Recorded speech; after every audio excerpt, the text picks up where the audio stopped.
Tonight, we're going to talk about a world that no longer exists, a planet that was born alongside our own, that wandered the same infant solar system, breathed the same ancient starlight, and then, one day, collided with Earth so completely that it ceased to be anything at all. Its name was Theia, and it gave us the moon. There is something quietly staggering about this idea, if you let yourself sit with it. The moon is not a captured asteroid. It is not a piece of Earth that broke away. It is the remains of another world, a world that was real, that had mass and shape and its own story, and that ended in a violence so complete that nothing recognizable survived. And yet the evidence of that world is still visible tonight, if you care to look up. Every time the moon rises, you are seeing Theia's ghost. So here is the question we're going to carry with us through the dark. What happened to Theia? Not just in the sense of the collision, though we will walk through that slowly because it deserves to be understood, but in the deeper sense. Where did Theia come from? What was it like in the brief time it existed, and when the impact happened, when two worlds became one and threw a ring of fire into the sky? What was actually lost? Was Theia destroyed, or did it become something else entirely? Is the moon a memorial or a transformation? By the end of tonight, you're going to understand exactly how scientists pieced together this ancient catastrophe, from rocks brought back by astronauts and from simulations run on supercomputers. You're going to know why the moon's composition is so hauntingly similar to Earth's, and what that similarity tells us about the final hours of a vanished world. And you're going to see why the story of Theia is not just a story about destruction. It's a story about what remains when everything you were is taken apart and reassembled into something new. Before we get started, if you love exploring the deep history of our solar system as much as we do, take a second to like the video or subscribe. It's a simple action, but it helps this channel reach more curious minds like yours. Now, let's begin. The year is 1809, and a French mathematician named Pierre-Simon Laplace is thinking about the moon. This is not unusual. People have been thinking about the moon for as long as there have been people. But Laplace is thinking about it differently. He wants to know where it came from. At this point in history, there is no good answer. The moon simply exists, a companion that has always been there, pulling the tides and marking the months. Most people do not spend much time wondering about its origins, in the same way that most people do not spend much time wondering why they have a shadow. The moon is a fact of the sky. It requires no explanation because it has never not been there. But Laplace is troubled by something specific. He has been working on the mathematics of how the solar system moves, the intricate dance of planets around the sun, the smaller dance of moons around planets. And he has noticed that the Earth-Moon system is strange. The moon is too large. Not in absolute terms, but relative to its parent. Most moons are tiny compared to the worlds they orbit. The moon is nearly a quarter the diameter of Earth. If you placed it next to our planet in a scale model, it would look less like a moon and more like a companion, a partner, a sibling. Laplace proposes an idea. Perhaps the Earth once spun so fast that a piece of it simply flew off, like wet clay from a potter's wheel, and that piece became the moon. It is an elegant thought. It would explain why the moon orbits in roughly the same plane as Earth's equator. It would explain why the two bodies seem so intimately connected. The idea will be refined over the next century. In 1879, an astronomer named George Darwin, the son of Charles Darwin as it happens, works out the mathematics more precisely. He calculates that if Earth had once rotated fast enough, in a day that lasted only a few hours, the material that would become the moon could have been flung outward in a great bulge, eventually separating into its own body. Darwin imagines the early Earth as a molten spinning thing, deformed by its own rotation into something almost pear-shaped, until the narrow end pinched off and drifted away. This is called the fission hypothesis, and for decades it is the leading explanation. There is something satisfying about it. Mother and child. A world giving birth to its companion through sheer centrifugal force. The moon as a piece of Earth that simply chose to leave. But there are problems. As the 20th century arrives and physics becomes more precise, it becomes clear that Earth could never have spun fast enough to throw off something the size of the moon. The angular momentum does not work. The mathematics that made the idea seem elegant in 1879 begin to look like a story someone told themselves because the truth was not yet available. Other ideas emerge. Perhaps the moon was once a wandering body, formed elsewhere in the solar system, that drifted too close to Earth and was captured by our gravity. This is called the capture hypothesis. It would explain why the moon is so large. It was not born here, it was caught here, like a fish in a net. But this idea has problems too. Capturing something the size of the moon would require an extraordinary coincidence of speed and angle. The mathematics suggest it is vanishingly unlikely. And besides, if the moon formed elsewhere, its composition should be different from Earth's. It should be made of different stuff, assembled from different ingredients, carrying the signature of a different neighbourhood. A third idea, perhaps Earth and the moon formed together, side by side, from the same cloud of gas and dust, like twins in a womb. This is the co-formation hypothesis. Two worlds condensing at the same time in the same place. It would explain why they seem so similar, but it does not explain why the moon has so little iron. Earth has a massive iron core. It is what generates our magnetic field, what makes compasses work, what keeps us wrapped in an invisible shield against the solar wind. If Earth and the moon formed together from the same material, the moon should have a similar iron core. It does not. The moon's iron content is startlingly low. Something is missing from this picture. And so, by the middle of the 20th century, the origin of the moon is an open question. An embarrassing question almost. We have sent probes to other planets. We are preparing to send human beings to the moon itself, and we cannot explain where it came from. The year is 1969 and two astronauts are standing on the surface of another world.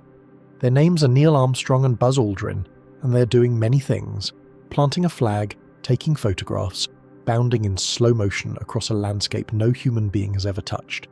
But among the most important things they're doing is filling bags with rocks. The rocks do not look like much, grey and dusty, covered in a fine powder that clings to everything. The astronauts scoop them into sample bags and seal them carefully, because even in this moment of profound human achievement, there are scientists back on Earth who care more about the rocks than the footprints. The footprints will fade in time, erased by micrometeorites and the slow sifting of the lunar soil. The rocks will tell us where the moon came from. Over the next 3 years, 5 more missions will land on the moon. Each one will bring back samples, nearly 400 kilograms of lunar material in total, sealed in special containers, handled with the care usually reserved for sacred relics. And when those samples are analysed in laboratories around the world, something strange becomes apparent. The moon is made of the same stuff as Earth, not approximately the same, not close enough to be explained by coincidence, the same. The oxygen isotopes, the particular mix of oxygen-16 and oxygen-17 and oxygen-18 that serves as a kind of chemical fingerprint for planetary bodies, are identical. Identical in a way that no two bodies formed in different parts of the solar system should be. Mars has different oxygen isotopes. The asteroids have different oxygen isotopes. Even meteorites that fell to Earth from the outer solar system carry their own distinct signatures. But the Moon and Earth match so precisely that they might as well have been cut from the same cloth. This is a problem. If the Moon was captured, its isotopes should be different. If it formed separately, even nearby, there should be some variation. The solar system is not homogeneous. Different regions have different compositions, and yet the Moon and Earth are twins. At the same time, the lunar samples reveal something else. The Moon is depleted in volatile elements. Water, sodium, potassium, the lighter elements that would be driven off by extreme heat, are present in far lower concentrations than they are on Earth. The Moon is not just similar to Earth, it is similar to Earth minus the things that would evaporate.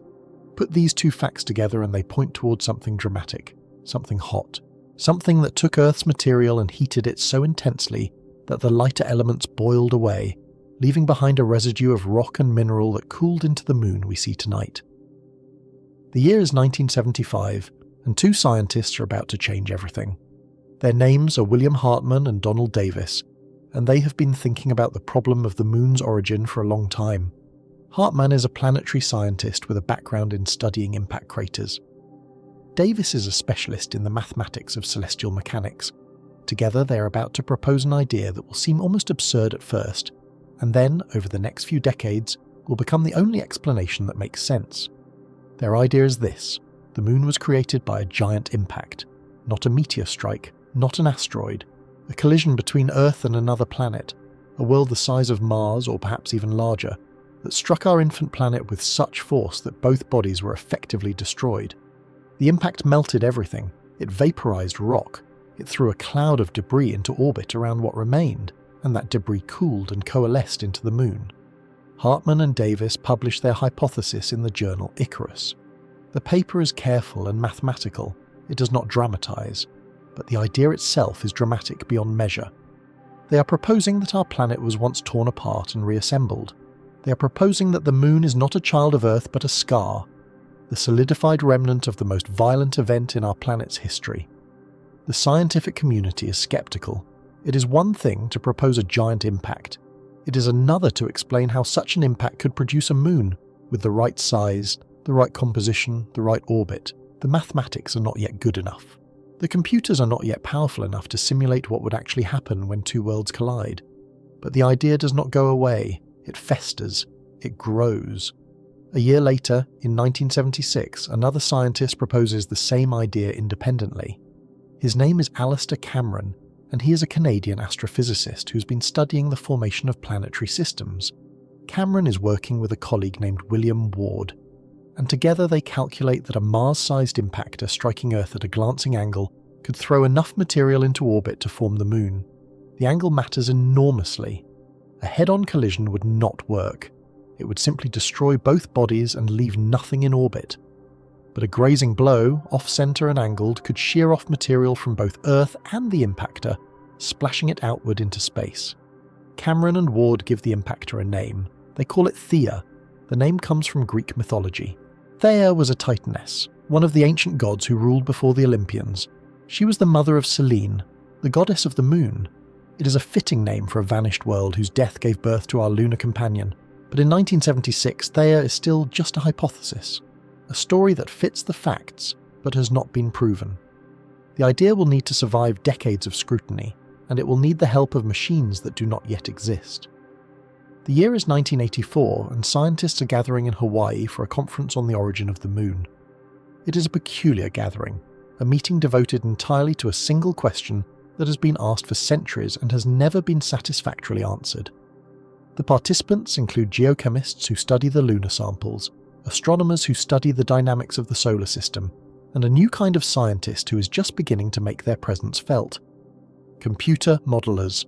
The computer modelers are doing something unprecedented. They are building virtual solar systems inside machines, simplified models with thousands of particles, each one representing a chunk of rock or metal, each one subject to the laws of gravity and thermodynamics. They can run these models forward in time and watch what happens. They can simulate collisions. At the Hawaii conference, a scientist named Willie Benz presents the results of the first detailed computer simulation of a giant impact.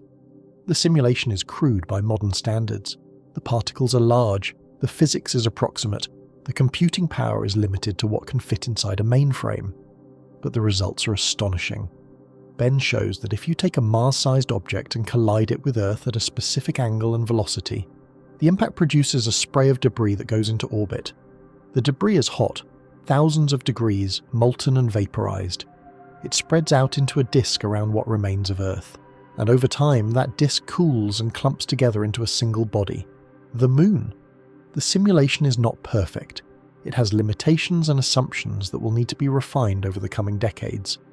But it is the first time anyone has shown that the giant impact hypothesis actually works, that the physics makes sense, that the math adds up, that a collision could produce something recognizable as our Moon. After Hawaii, the giant impact hypothesis becomes the leading explanation, not because it is proven, but because nothing else fits the evidence as well. The fission hypothesis cannot explain the angular momentum. The capture hypothesis cannot explain the identical isotopes. The co-formation hypothesis cannot explain the missing iron. Only the giant impact explains everything. The Moon's size, its composition, its orbit, its lack of iron, its depletion in volatiles. Theia stops being a speculation and becomes a world. Let us pause here for a moment and consider what it would have been like. The solar system is young. It has been perhaps 50 million years since the sun ignited, a cosmic eye blink, barely a heartbeat in the 4.6 billion year history that is to come. The planets are not yet the neat, orderly bodies we see tonight. They are still forming. The inner solar system is a shooting gallery, a swarm of protoplanets called planetesimals that crash into each other constantly, some of them merging into larger bodies, some of them shattering into fragments. Earth exists, but it is not the Earth we know. It has no continents, no oceans, no atmosphere worth speaking of. Its surface is a magma ocean, a world-spanning sea of molten rock, glowing orange and red, radiating heat into space. There is no life. There will not be life for hundreds of millions of years. There is only rock and fire and the slow accretion of mass as smaller bodies rain down and add themselves to the growing planet. And somewhere out there, in the same swirling chaos, Theia is forming too. We do not know exactly where. The early solar system was not a place of fixed addresses. Objects drifted, migrated, were pushed and pulled by the gravitational tugging of the larger planets. Theia may have formed in roughly the same orbit as Earth, trapped at one of the stable points where the gravitational influences of Earth and the Sun create a kind of harbour. These points are called Lagrange points, after the mathematician who first calculated their positions. An object sitting at Earth's Lagrange point would orbit the Sun at exactly the same rate as Earth, always maintaining the same relative position, ahead of Earth or behind it, like a car keeping perfect pace on a highway. Some scientists believe Theia spent millions of years at one of these points, slowly accumulating mass from the debris around it. Others believe it formed elsewhere and migrated inward, nudged by gravitational interactions with Jupiter or the other giant planets. The truth is that we do not know. The evidence of Theia's birth has been erased. All that remains is the evidence of its death. What we can say is that Theia grew large. Not as large as Earth. Earth had a head start, or more favourable conditions, or simply better luck in the random process of accumulation. But Theia became a true planet. Its mass was roughly equivalent to Mars, which means it was substantial. It had enough gravity to pull itself into a sphere. It had enough mass to heat itself through radioactive decay and tidal flexing. It may have had a molten interior, a core of iron sinking toward its centre, a surface of cooling rock. If you could have stood on Theia, which you could not have, because there was no ground stable enough to stand on, and no air to breathe, and no protection from the constant bombardment of smaller objects, you would have looked up and seen a familiar star, the same sun that shines on us today, a little younger, perhaps a little brighter, but recognisably the same, and somewhere in that sky, depending on where Theia was in its orbit, you might have seen a blue-green point of light, another planet, a neighbour, Earth. The two worlds would have been aware of each other if worlds can be said to be aware. Their gravity would have tugged at each other across millions of miles. They would have danced, in a sense. Two partners circling the same star, their orbits influenced by each other's presence. For a time, perhaps millions of years, they maintained a cautious distance. They were like two ships passing in the night, close enough to affect each other's course but not close enough to collide. And then something changed. We do not know what. A close encounter with another object. A subtle shift in orbit caused by the gravitational influence of Jupiter. A resonance effect, where the timing of orbital periods created a feedback loop that amplified small perturbations into large ones. The early solar system was a chaotic place, and chaos means that tiny causes can have enormous effects. Whatever the trigger, Theia's orbit began to shift. The careful balance that had kept the two worlds apart began to fail. Theia drifted closer, and closer, and closer. There would have been no warning, no sign in the sky that anything was wrong. The inhabitants of Earth, if there had been any inhabitants, which there were not, would have seen nothing unusual. A point of light growing slightly brighter, night by night. A second moon appearing in the sky, at first indistinguishable from the stars, then larger, then unmistakable. By the time Theia was close enough to be obviously dangerous, it would have been too late to do anything about it. But there was no one to warn, and no one to do anything. The two worlds approached each other in silence, guided by gravity alone. The final approach took days. Picture it, if you can. Theia, a world the size of Mars filling the sky, its surface red with molten rock scarred by impacts radiating heat. Earth, equally molten, equally scarred, equally alone. The two bodies pulling at each other with gravitational forces that distort their shapes, raising tides of liquid rock hundreds of miles high.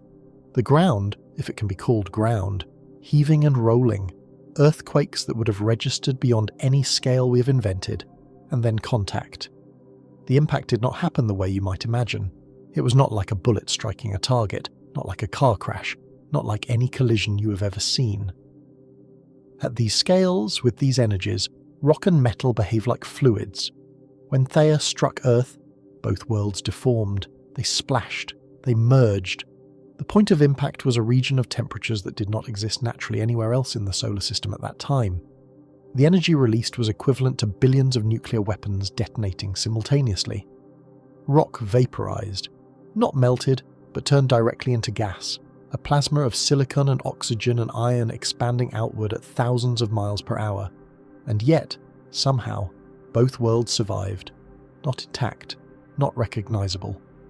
But the core of Theia plunged into the mantle of Earth and kept going, drawn by gravity toward Earth's own core. The two cores merged, their iron mixing together, becoming one. The outer layers of both worlds, the rocky mantles, the thin crusts, were blasted upward and outward. Some of this material escaped into space forever, lost to the void. Some of it fell back onto the ruined surface of the merged planet, and some of it, a precise amount, neither too much nor too little, went into orbit. This is where the moon was born. Imagine a ring of fire encircling the Earth. Not a ring like Saturn's made of ice and pebbles. A ring of vaporized rock and molten droplets, glowing white-hot, spreading outward from the impact site in a disk that stretched for tens of thousands of miles. The material in this disk was not yet the moon.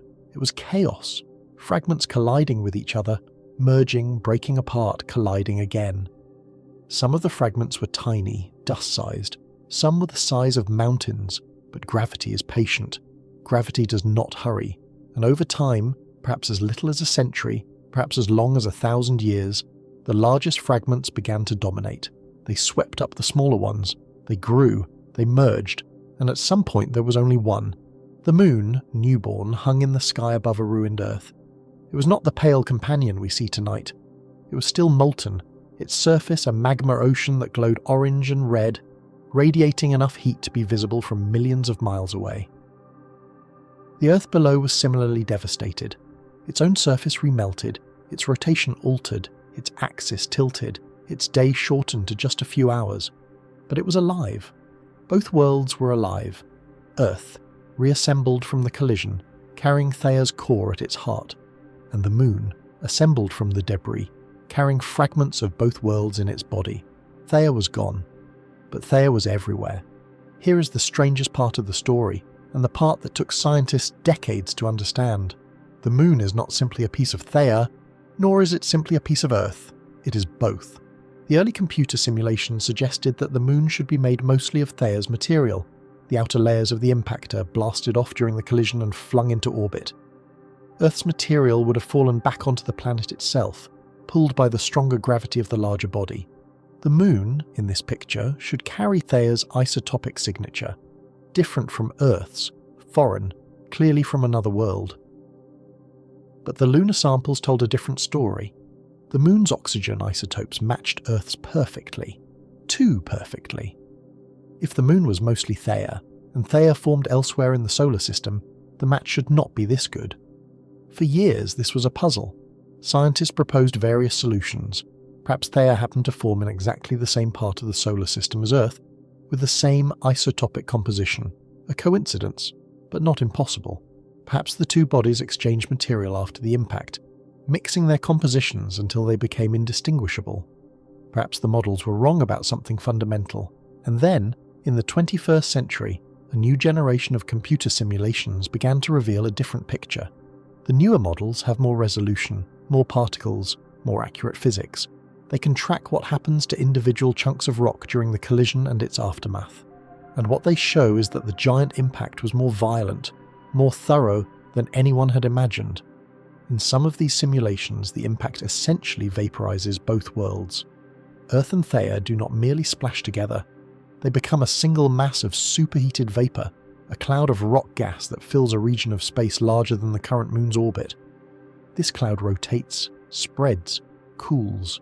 As it cools, it condenses, first into droplets, then into larger clumps, then into the two bodies we see today, a reconstituted Earth and a newborn moon. In this picture, the moon is not made of Theia's outer layers. It is made of the same well-mixed material that Earth is made of. The impact was so catastrophic that it erased any distinction between the two original bodies. Theia's material and Earth's material were stirred together like ingredients in a vast planetary mixer. This would explain why the isotopes match so perfectly. The Moon and Earth are not siblings who grew up in the same neighbourhood. They are two bodies carved from the same cloud, a cloud that was itself made of two worlds that no longer exist. Think about what this means.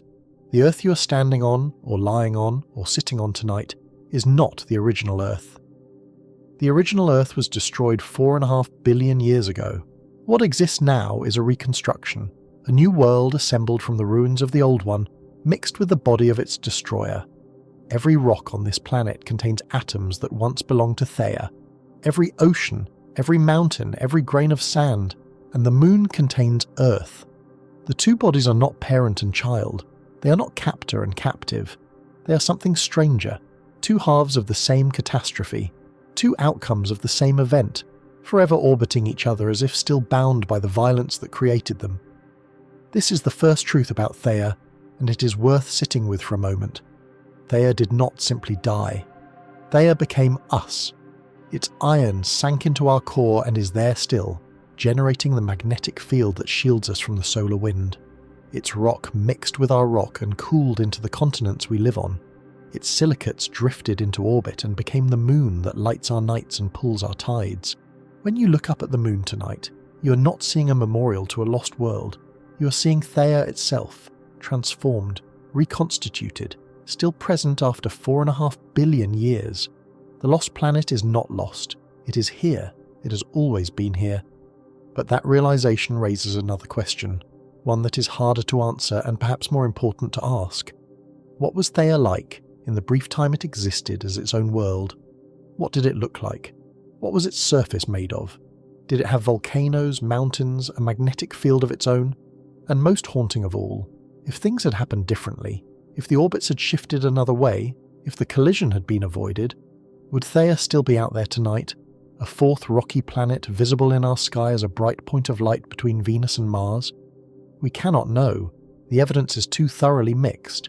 Theia's individual story has been erased by the very event that preserved it, but we can imagine, and there is value in imagining, not because it tells us facts, but because it reminds us that the universe is full of possibilities that did not happen, worlds that almost existed, histories that could have been. Theia is one of those worlds. For a few million years it was real. It had a trajectory, it had a future, and then it gave that future away.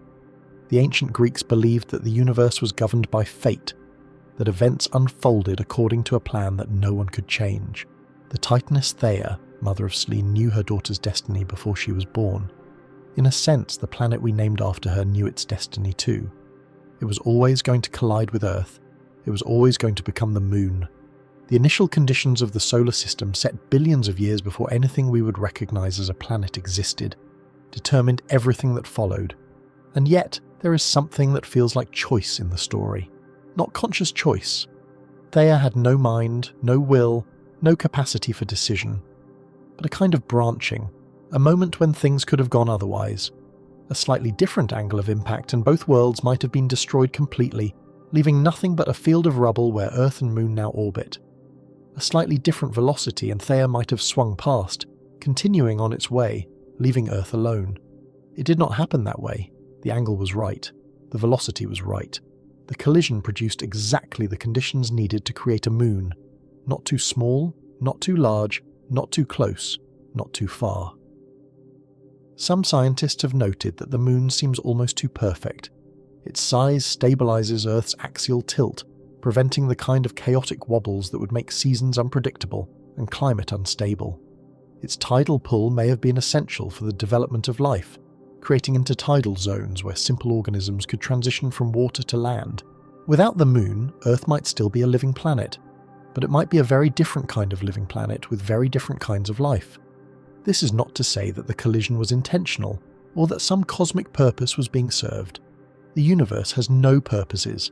Events happen because the physics allows them, not because they lead to desirable outcomes.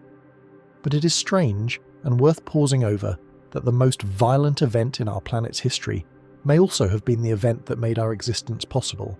Theia gave us the Moon The moon gave us stable seasons. Stable seasons gave us predictable climates. Predictable climates gave us agriculture. Agriculture gave us civilization. Civilization gave us science. Science gave us the ability to understand what happened, to look up at the moon and know where it came from. There is a chain here, running from that ancient catastrophe to the moment you're in right now, listening to these words in the dark. You're a consequence of Theia's death. We all are. And so the question of what happened to Theia is not merely a question about the past. It is a question about us, about where we came from, and what kind of universe we live in, and whether the violence that destroyed one world might have been the same violence that made ours worth living on. The moon is rising over the horizon somewhere right now. Perhaps you can see it. Perhaps it is hidden by clouds or buildings or the curvature of the Earth. But it is there, as it has been there for 4.5 billion years, slowly spiralling away from us at a rate of about 1.5 inches per year. Theia is there too, in every crater and every shadow, in every ray of reflected sunlight, in every pull of the tide. It is still giving us gifts. It has never stopped. And yet, for all the poetry we might find in this ancient catastrophe, for all the meaning we might draw from Theia's transformation into our moon, we must be honest about something. We are telling a story that no one witnessed. We are describing an event that happened so long ago that the very rocks which might have remembered it have been melted, subducted, churned back into the Earth's mantle, and reformed so many times that their original testimony has been lost forever. The evidence for Theia is strong, compelling even, but it is indirect. It is the evidence of detectives arriving at a crime scene 4.5 billion years after the fact, trying to reconstruct what happened from the faintest traces left behind. So let us be honest, you and I, about what we actually know and what we are inferring. Let us trace the chain of reasoning that leads scientists to believe that a world once existed, collided with ours, and became the moon. Because the story of how we figured this out is almost as remarkable as the story of the collision itself.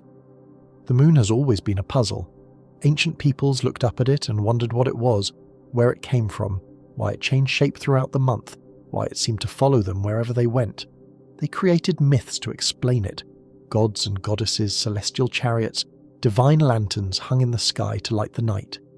For most of human history, these myths were the only explanations available.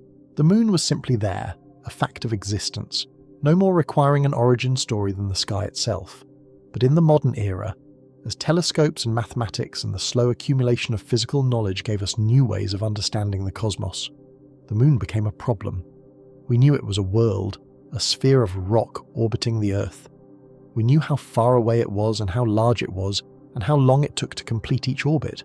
What we did not know, what we could not figure out, was how it got there. 3 theories dominated scientific thinking about the moon's origin for over a century. Each of them had something to recommend it. Each of them had problems that would not go away. The first was called the fission hypothesis. It imagined that long ago, when the Earth was young and spinning much faster than it does today, a bulge formed at the equator, growing larger and larger until finally a piece of the Earth simply spun off and became the moon. This idea was attractive because it explained the similarity between lunar rocks and Earth rocks. They would be similar because the moon was literally a piece of the Earth that had separated. But the physics never quite worked. The Earth would have had to spin impossibly fast for this to happen, completing one rotation every 2 or 3 hours. And even if it had been spinning that fast, calculations showed that a piece flung off would more likely fall back to Earth, or escape into space entirely, not settle into a stable orbit. The second theory was the capture hypothesis. Perhaps the moon had formed elsewhere in the solar system, perhaps in a different orbit around the sun entirely, and had wandered close to Earth one day. Perhaps Earth's gravity had reached out and grabbed it, pulling it into orbit, keeping it forever. This idea was attractive too because it did not require the moon and Earth to have any particular relationship. They could have formed at different times, in different places from different materials. But capture is extraordinarily difficult. For a passing object to be captured into a stable orbit, it has to lose just the right amount of energy at just the right time.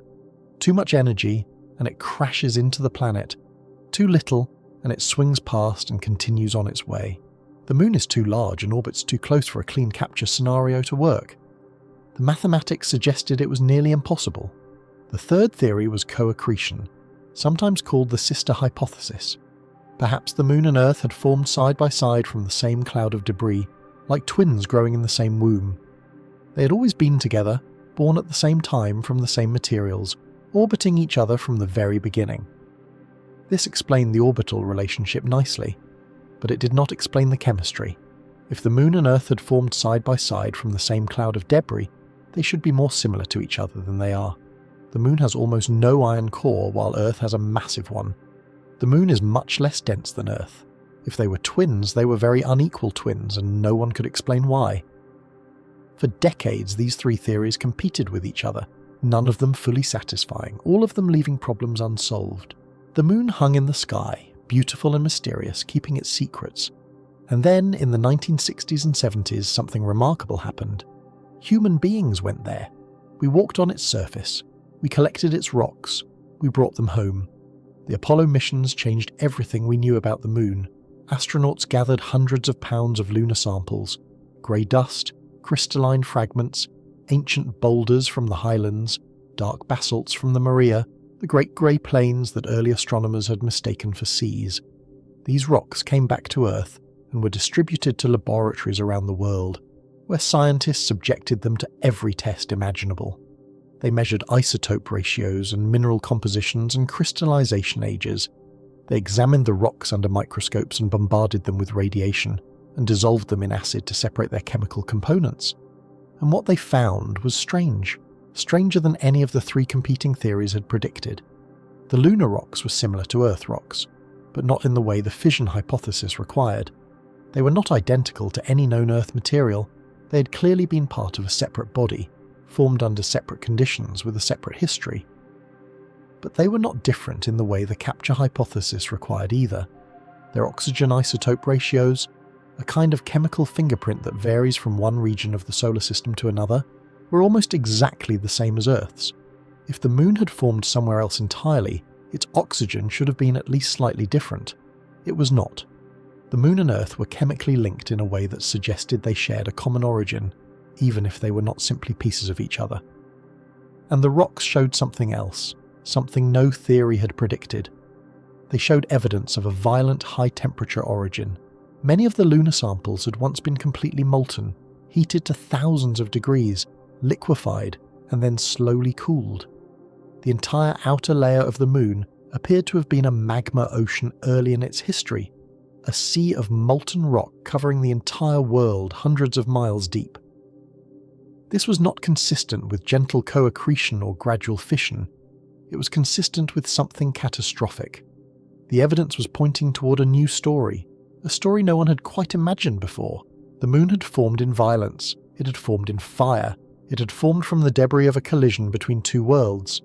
The giant impact hypothesis was first proposed seriously in the mid-1970s, though hints of the idea had appeared earlier. A group of scientists working somewhat independently in different institutions began to converge on the same radical conclusion. What if a large body, perhaps the size of Mars, had struck the early Earth? What if the collision had been so energetic that it vaporized rock, ejected debris into orbit, and created the conditions for a new world to form from the wreckage? The idea was not immediately accepted. It seemed too dramatic, too catastrophic, too convenient. Scientists are naturally skeptical of hypotheses that invoke unique, unrepeatable events to explain present-day observations. But the more people looked at the evidence, the more the giant impact made sense. The similarity of oxygen isotopes between Earth and Moon could be explained if the impactor had formed in roughly the same region of the solar system as Earth, from similar raw materials. The difference in iron content could be explained if the collision had occurred after both Earth and the impactor had already differentiated, separating their dense metallic cores from their lighter rocky mantles. In that case, the impactor's core would have merged with Earth's core, while the debris ejected into orbit would have come mostly from the mantles of both worlds, rocky material, low in iron, which then coalesced to form the Moon. The magma ocean could be explained by the sheer energy of the collision. The debris would have been superheated, perhaps thousands of degrees, and when it came together to form the Moon, the new world would have been born molten, glowing orange and red in the darkness, slowly cooling over millions of years into the grey sphere we know today. Computer simulations in the following decades refined the picture. Scientists built models of the collision, running thousands of scenarios with different masses, different velocities, different angles of impact. They found that the Moon could indeed form from such an event, but only under certain conditions. The impactor had to be large enough to eject sufficient debris, but not so large that it simply destroyed the Earth. The angle had to be oblique, a glancing blow rather than a head-on crash. The velocity had to be just right, fast enough to eject material into orbit, but not so fast that the debris escaped into space. When all these conditions were met, the simulation showed something beautiful. In the hours after impact, a vast ring of vaporized rock and liquid magma would form around the Earth, a donut-shaped cloud called a synestia, glowing with heat, slowly cooling, slowly condensing. Within this cloud, clumps of debris would begin to stick together, growing larger and larger, sweeping up more material with each orbit. Within a remarkably short time, perhaps as little as a century, perhaps a few thousand years, a recognizable moon would emerge from the chaos, settling into orbit, beginning its long, slow drift away from its parent world. The giant impact hypothesis has become the dominant explanation for the moon's origin. It is not proven in the way that some scientific theories are proven. We cannot go back in time and watch it happen. We cannot run the experiment again. But it is the best explanation we have for the evidence we observe. It explains the chemistry. It explains the orbit. It explains the moon's lack of iron. It explains the ancient magma ocean. It explains why the moon exists at all. And at the heart of this hypothesis is Theia, the impactor, the lost planet, the world that died so that our world could become what it is. We have never seen Theia directly. We never will. It ceased to exist as a distinct body 4.5 billion years ago, and its remains have been so thoroughly mixed with the remains of the proto-Earth that separating them may be impossible. But in recent years, scientists have found tantalizing hints that Theia's influence can still be detected, buried deep within the Earth itself. In the late 20th century, seismologists began to notice something strange about the Earth's mantle. When earthquakes send seismic waves rippling through the planet's interior, those waves change speed depending on the density and composition of the material they pass through.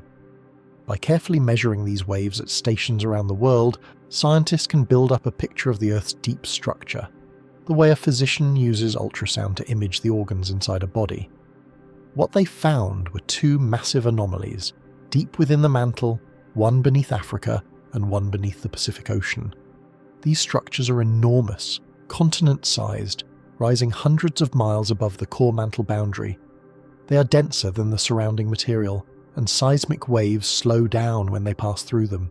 Scientists call them large low-shear velocity provinces, or simply LLSVPs, though that acronym hardly captures their strangeness. They are the largest structures inside the Earth, and for decades, no one could explain what they were or where they came from. Then a group of researchers proposed a remarkable idea. What if the LLSVPs were not native to Earth at all? What if they were the remains of Theia, pieces of the impactor's mantle that sank deep into the Earth after the collision, too dense to mix completely with the surrounding material, and have remained there ever since, slowly cooling and compacting over billions of years? Computer models showed that this was possible. If Theia's mantle had been slightly denser than Earth's, perhaps richer in iron or heavier elements, then large chunks of it could have survived the collision and sunk to the bottom of the mantle, where they remain to this day. We might be walking on top of Theia's bones. The ground beneath Africa and the Pacific might be seasoned with the remains of a dead world. This hypothesis is still being debated. Not all scientists accept it. But if it is true, then Theia is not entirely gone after all. Part of it lives on in the moon, and part of it lives on deep within the Earth, hidden beneath our feet, a silent memorial to the cataclysm that made us possible. The violence of the collision is almost beyond comprehension. Try for a moment to imagine it. The proto-Earth, 4.5 billion years ago, was not the planet we know today. It had no continents, no oceans, no atmosphere in any meaningful sense. It was a molten world, or mostly molten, still radiating the heat of its own formation, glowing dull red in places where the crust was thin. The sun was slightly fainter than it is today, but the early Earth needed no external heat. It was generating plenty of its own, from radioactive decay and gravitational compression and the lingering energy of countless smaller impacts. And then, Theia appeared on the horizon. It came from somewhere else in the solar system, perhaps from a Lagrange point where it had been forming in quasi-stability, perhaps from a slightly different orbit that had been perturbed by gravitational interactions with Jupiter and the other planets. Whatever its origin, it was approaching fast, pulled by the Earth's gravity, falling toward a world that could not move out of the way. The closing speed was perhaps 10 to 20 kilometers per second. That is fast. Fast enough to cross a continent in a few minutes, but it is not impossibly fast, not compared to the speeds of some cosmic collisions. The angle was oblique, perhaps 30 to 45 degrees from head-on. Theia was not going to hit the Earth dead center.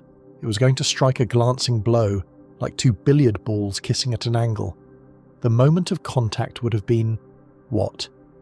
There is no word for what it would have been. The energies involved were so great that they dwarf any explosion in human experience. Nuclear weapons are firecrackers by comparison. The entire energy output of human civilization, integrated over all of history, would be a rounding error in the budget of this collision. Rock vaporized instantly at the point of impact. A shockwave rippled outward through both worlds, shattering and liquefying everything in its path. The mantle of the Earth fountained upward in a plume of molten rock, reaching thousands of kilometers into space.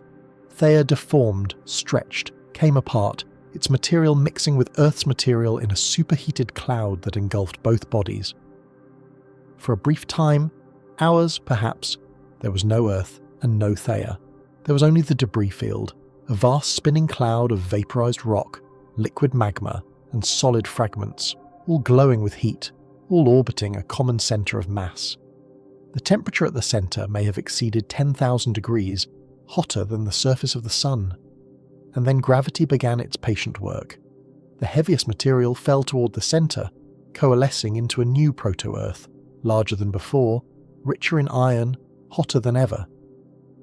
The lighter material, the rocky vapor, the silicate fragments, the debris from the outer layers of both worlds, settled into a disk, orbiting the reformed Earth at close range. Within this disk, the moon began to form.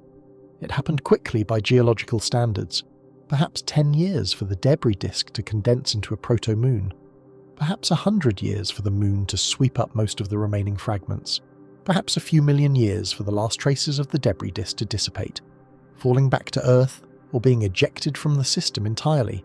And then it was over. The Earth had a moon. Theia was gone. The new moon was close, terrifyingly close by modern standards. It may have orbited only 15,000 miles above the Earth's surface, close enough to fill a substantial portion of the sky, close enough that tidal forces would have raised bulges hundreds of meters high in the molten rock of the early Earth. Both worlds were still mostly liquid, still glowing, still cooling. The Earth rotated much faster then. A day may have lasted only 5 or 6 hours. The moon raised enormous tides in the magma ocean, and those tides in turn slowed the Earth's rotation, transferring angular momentum to the moon, pushing it gradually farther away. This is still happening. Even now, the moon is still receding from the Earth at about 3.5 centimeters per year, pushed outward by the same tidal interactions that have been operating since the day it formed. In the distant future, billions of years from now, the moon will be so far away that total solar eclipses will no longer be possible. The lunar disk will be too small to cover the sun completely. But that is a worry for another age. For now, the moon is still close enough to work its magic on the tides, to stabilize our seasons, to light our nights with reflected sunlight.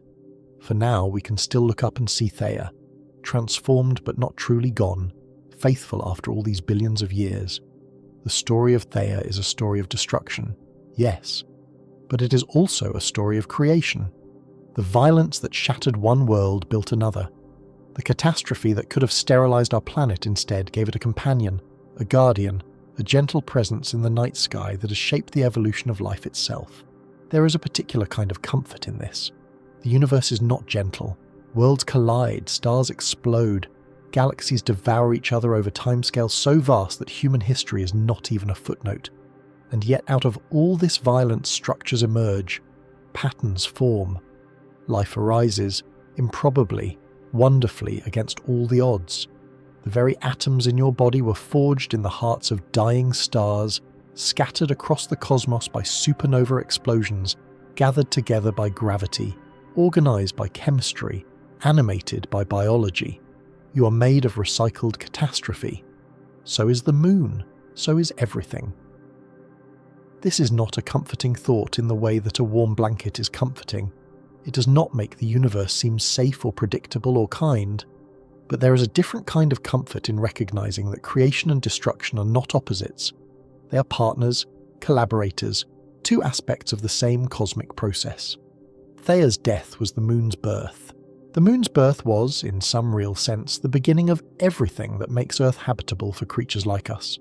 And so, when you look up at the moon tonight, if you can see it, if the clouds have parted, if the buildings and the trees do not block your view, you are looking at evidence. Evidence of the most violent event in our planet's history. Evidence that catastrophe is not always the end. Evidence that worlds can be broken and remade, can die and be reborn, can give everything they have so that something new might exist. The moon does not remember Theia. It has no memory, no consciousness, no awareness of its own origins. It is simply rock, orbiting rock, reflecting light. But we remember. We have pieced together the story from fragments of evidence scattered across the Earth and Moon, and the vast emptiness between them. We have built a narrative from isotope ratios and computer simulations, and the careful analysis of ancient stones. In a sense, we are Theia's memory. We are the only beings in the solar system who know what happened, who have figured out the truth, who can tell the story. And that is a kind of gift, one of many gifts that Theia has given us. The ancient collision made the moon made the tides. The tides may have helped life emerge from the seas. Life evolved intelligence. Intelligence developed science. Science uncovered the truth. The chain runs unbroken from that primordial fire to this quiet moment, here in the dark, where you are listening, perhaps already drifting towards sleep, perhaps watching the moon through your window, perhaps simply letting the words wash over you like waves against a shore. It is worth pausing here, in the stillness, to appreciate how unlikely all of this is. A slightly different angle of collision, and there would be no moon, no stable seasons, perhaps no complex life at all. A slightly different velocity and both worlds might have been destroyed, leaving nothing but a ring of debris around the sun. We exist because Theia struck the Earth in exactly the right way, at exactly the right time, with exactly the right energy.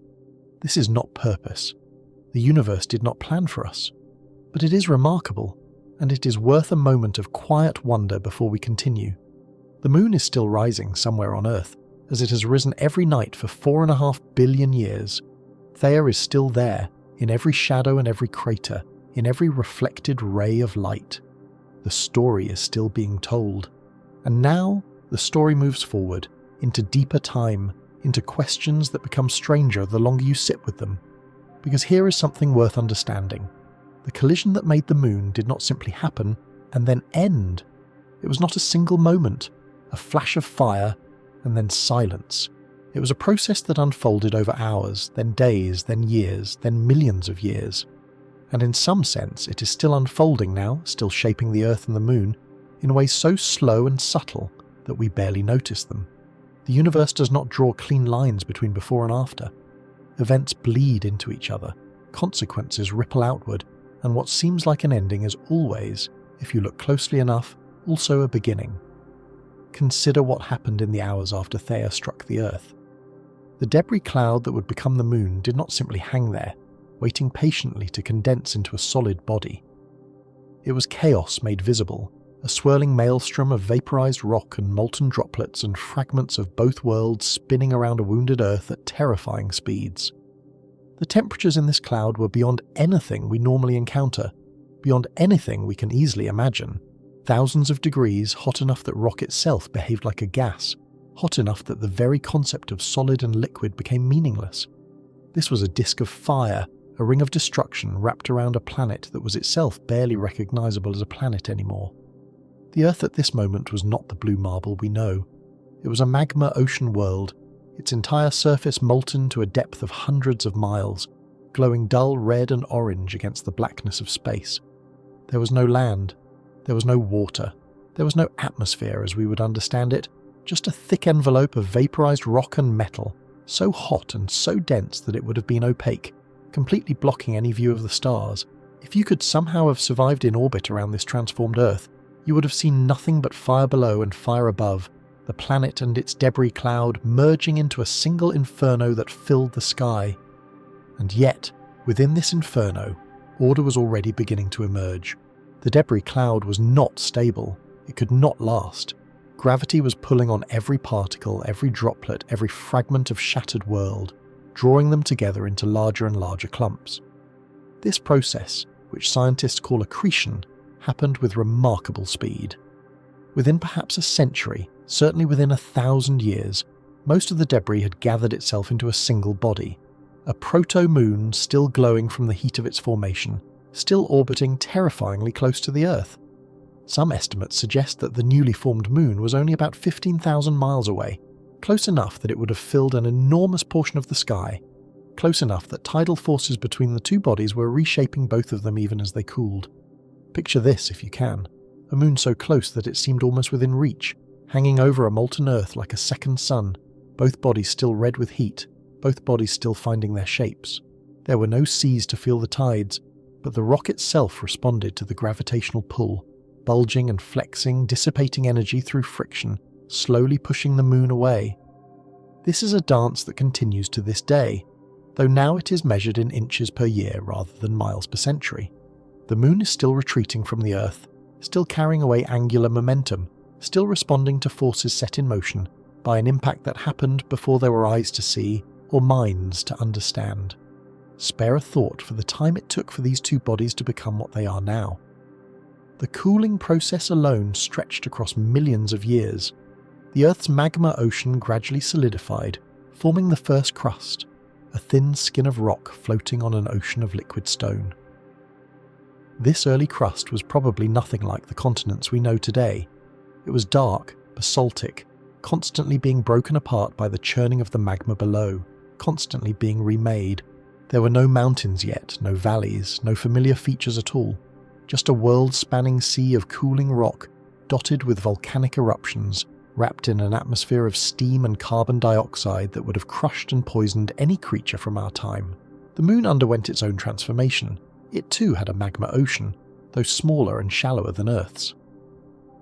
As this ocean cooled, lighter minerals floated to the top, forming the bright highlands that we see today when we look at the moon's face. The darker regions, the Maria, came later, filled by volcanic eruptions that continued for hundreds of millions of years after the initial cooling. The moon we see tonight is a palimpsest, a document written over by successive generations of geological processes, each layer telling a different chapter of the story. And through all of this, the relationship between the two bodies continued to evolve. The moon's gravity raised tides on the Earth, even before there were oceans, tides in the solid rock itself. These tides dissipated energy, slowing the Earth's rotation, lengthening the day. When the moon first formed, the Earth was spinning so fast that a day lasted perhaps 6 hours, maybe even less. Can you imagine it? A world where the sun rose and set 4 times in what we would consider a single day, where shadows moved visibly across the ground, where the rhythm of light and dark was frantic rather than stately. Over billions of years, the tides have slowed us down, stretched our days out to their current 24 hours, and they are still working, still slowing us, still stealing rotational energy from the Earth and giving it to the moon. This exchange is measurable. We can bounce lasers off reflectors that astronauts left on the moon's surface and time how long the light takes to return. We can track the moon's position with extraordinary precision, centimetre by centimetre, year by year. And what we see is that the moon is retreating from us at a rate of about 3.5 centimetres per year, roughly the speed at which your fingernails grow. It does not sound like much, it is not much, in human terms, but over the vast spans of geological time, it adds up. The moon that our distant ancestors looked upon was measurably closer than the moon you see tonight. The moon that the dinosaurs watched was closer still, and the moon that formed in that primordial fire was so close that its relationship with Earth was almost that of a double planet, 2 bodies locked in a gravitational embrace so tight that they seemed almost to touch. There is something melancholy in this slow retreat, something that feels like a loss even though it is simply physics doing what physics does. The moon is leaving us. It has been leaving us for 4.5 billion years, and it will continue leaving us for billions more. Eventually, if both bodies survive long enough, the Earth and Moon will reach a state called tidal locking, where the same face of the Earth always points toward the Moon, just as the same face of the Moon already always points toward us. At that point, the retreat will stop. The two bodies will be locked together, forever facing each other across a gulf of space much wider than the one that separates them now. But this will not happen for billions of years, long after the Sun has swelled into a red giant and probably consumed both worlds. The tidal locking will never be achieved. It is a destination that physics points toward, but time will not allow. Return with me, one more time, to the debris cloud, to the moment before the Moon existed as a coherent body. There is a question here that scientists have wrestled with for decades, a puzzle that the giant impact hypothesis has struggled to fully explain. It is a question of chemistry, of identity, of what it means for two worlds to become one. You see, when Theia struck the Earth, the impact was so violent, so energetic, that both bodies were essentially vaporized and mixed together. The debris cloud that formed was not simply Theia rock plus Earth rock, neatly separated into layers. It was a blended soup, a homogenized mixture of materials from both worlds, stirred and heated until any distinction between them became almost meaningless. This presents a problem, because we would expect the Moon, which formed from this debris cloud, to show signs of its dual origin. We would expect to find differences, variations, chemical signatures that reveal which parts came from Theia and which parts came from Earth. But we do not find this, or rather, we find the opposite. The Moon and the Earth are, chemically speaking, almost identical twins. The ratios of certain isotopes, particularly oxygen isotopes, are so similar between Earth and Moon rocks that they are essentially indistinguishable. This is surprising. It is more than surprising. It is, in some versions of the giant impact model, almost impossible. Here is why. Different bodies in the solar system have different isotope ratios. These ratios are like fingerprints, signatures of where and how a body formed. Mars has a different oxygen isotope ratio than Earth. Meteorites from the asteroid belt have different ratios still. Each body carries the chemical memory of its birthplace, the particular mix of elements that were present in its region of the solar nebula when it first coalesced. If Theia formed elsewhere in the solar system and then migrated inward to collide with Earth, it should have had a different isotope signature, and some of that signature should have survived in the Moon, should be detectable in the rocks that astronauts brought back, should be visible in the data, but it is not there. The Moon's isotope ratios match the Earth's almost perfectly. It is as if Theia and Earth were born from the same material, formed in the same place, made of the same stuff from the very beginning. This is possible, but it requires a very specific scenario. It requires Theia to have formed in the same region of the solar nebula as Earth, at roughly the same distance from the Sun, from essentially the same pool of raw materials.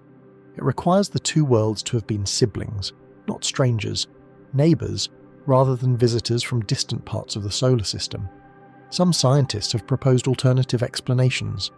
Perhaps the collision was even more violent than we thought, energetic enough to completely vaporize both bodies and mix them so thoroughly that any differences were erased. Perhaps the debris cloud was so hot, so well mixed, that it essentially reset the isotope signatures, creating a new chemical identity from the merger of two old ones. This would explain the similarity, but it requires temperatures and mixing processes that are at the edge of what our models can produce. Other scientists have suggested that Theia might have been larger than we thought, perhaps nearly as large as Earth itself. In this scenario, the impact would have been more of a merger than a collision, two worlds of similar size coming together to form a single larger world, with the Moon spinning off as a byproduct of the angular momentum that could not be absorbed. This model has its own problems, its own assumptions, but it does a better job of explaining the isotopic similarity. And still, other researchers have proposed that the Moon formed not from a single giant impact, but from a series of smaller impacts, each one adding material to a growing disk of debris around the Earth, each one contributing to the eventual coalescence of the Moon. This multiple impact hypothesis is newer, less tested, but it offers a different way of thinking about lunar origins, one that spreads the violence across time rather than concentrating it in a single cataclysmic moment. The truth is that we do not know, not with certainty, not with the confidence that we might like to have. The giant impact hypothesis is our best explanation, the model that fits the most evidence, the story that most scientists accept as probably true. But probably is not the same as definitely, and the details remain fuzzy, contested, subject to revision as new data comes in and new models are developed. This is how science works. It is not a collection of fixed truths, but a process of ongoing inquiry, a conversation that spans generations, a gradual approach toward understanding that never quite reaches its destination. There is one more thing worth understanding about this ancient collision, something that often gets lost in the discussions of debris clouds and isotope ratios and orbital mechanics. It is the sheer scale of energy involved, the magnitude of destruction that was required to build the world we know. The impact that created the moon released more energy than anything else that has ever happened to the Earth. It released more energy than all the earthquakes in human history, all the volcanic eruptions, all the asteroid impacts, all the geological processes of the past 4.5 billion years combined. It was not merely a large event, it was the event, the defining moment of Earth's early history, the trauma that shaped everything that came after. And yet here we are, 4.5 billion years later, living on a planet that has mostly healed from that wound, that has transformed the scar tissue into oceans and continents, that has turned the violence into beauty. Consider the energy for a moment. When two large bodies collide at cosmic velocities, the kinetic energy has to go somewhere. It cannot simply disappear. Some of it goes into deforming the bodies, crushing rock, shattering crust. Some of it goes into ejecting material into space, giving fragments the velocity they need to escape the gravity wells of both worlds. But most of it goes into heat, staggering, unimaginable heat. Heat sufficient to melt entire planets, to vaporize rock, to turn solid worlds into clouds of incandescent gas. The impact that created the moon generated enough heat to melt the entire Earth, not once but many times over. It was a furnace event, a reset, a return to the primordial chaos from which planets are born. And yet even this furnace was not enough to erase everything. Deep within the Earth, in the core and lower mantle, there are materials that may have survived the impact, may have retained their structure and composition through all that heat. These are the oldest parts of our planet, fragments of the pre-impact Earth that escaped total destruction, relics of a world that no longer exists. We cannot reach them. They are too deep, too hot, too inaccessible to our technology.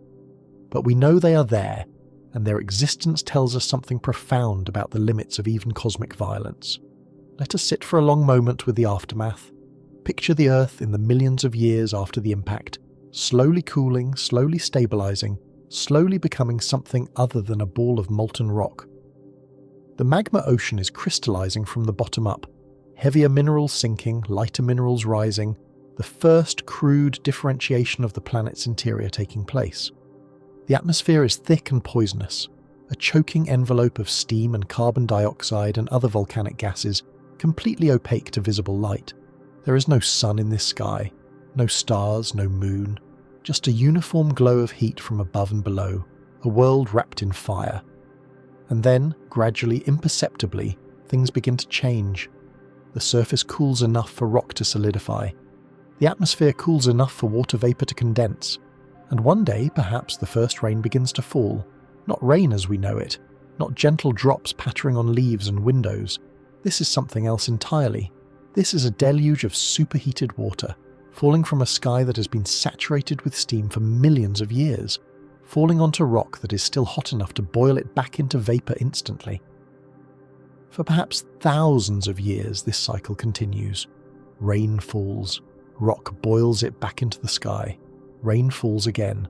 The water never touches the ground for long, never accumulates, never forms the seas that will eventually cover most of the planet, but slowly, relentlessly, the surface cools. The rock stops boiling the water. The rain stops returning immediately to the sky. And somewhere, in some low spot, some depression in the newly formed crust, water begins to pool. The first puddle on Earth. The first tiny sea. The ancestor of every ocean, every lake, every river, every drop of water you have ever drunk or swum in or watched fall from the sky. It begins here, in this cooling world, in this aftermath of catastrophe, in this pause between destruction and creation. The moon is watching. It is closer now than it will ever be again, looming huge in a sky that is slowly clearing, slowly revealing the stars for the first time since the impact. The same face that watches us tonight is watching this newborn Earth, this world that is still learning how to be a world, this planet that does not yet know what it will become. The moon has no consciousness, no awareness, no understanding of what it is seeing. But if it could know, if it could somehow comprehend, it would be witnessing the first chapters of the most remarkable story in the solar system. The story of how a world broke and healed. The story of how catastrophe became cradle. The story that leads, through billions of years and countless accidents, and an unbroken chain of cause and effect, to this quiet moment, here in the dark, where you are listening. The water is still rising, the seas are still forming, the world is still cooling, and life is waiting. Not waiting in the sense that something is consciously anticipating, not waiting the way you might wait for a train or a phone call. Life is waiting in the way that a possibility waits, in the way that a future waits, coiled somewhere in the fabric of chemistry and physics and chance, patient beyond any patience we could understand. The molecules that will one day arrange themselves into the first living thing are already present on this cooling Earth, scattered through the primordial seas, drifting in the ancient atmosphere, locked in the minerals of the newly forming crust. They do not know what they will become. They are just molecules, just atoms, just arrangements of matter following the blind dictates of chemistry. But they are there, and they are waiting, and they have all the time in the world. Consider for a moment what this world looks like in the first billion years after the moon-forming impact. It is a world we would not recognize, a world that would kill us in seconds, a world that bears almost no resemblance to the blue and green planet we call home. The atmosphere is still thick with carbon dioxide, still largely devoid of the oxygen we need to breathe. The continents, if we can even call them that, are small and scattered, and constantly being recycled back into the mantle by the furious churning of a young planet's interior. The sun is fainter than it is today, perhaps 30% dimmer, casting a weaker light on a world that should, by all rights, be frozen solid. And yet, the world is not frozen. The thick atmosphere traps heat, creates a greenhouse effect far more powerful than anything we worry about today, keeps the oceans liquid and the surface warm. This young Earth is a paradox, a world that should be cold but is not, a world that should be lifeless but will not remain so, a world that carries within it the seeds of everything that will follow. The moon, during these early times, is doing something we rarely think about, something that seems small but is quietly essential to everything that will happen next. It is slowing down the Earth's rotation. When the moon first formed, when it first coalesced from that disk of debris, the Earth was spinning so fast that a day lasted perhaps 5 or 6 hours. Imagine that world. Imagine a sun that races across the sky, that rises and sets with dizzying speed, that gives you no time to rest between the heat of day and the cold of night. Imagine winds that howl at hundreds of miles per hour, driven by the rapid heating and cooling of the atmosphere, winds that would make our fiercest hurricanes seem like gentle breezes. Imagine tides that were not the gentle rise and fall we know, but massive walls of water surging across the surface, driven by a moon that hung enormous and close in the sky, a moon that exerted gravitational forces we can barely comprehend.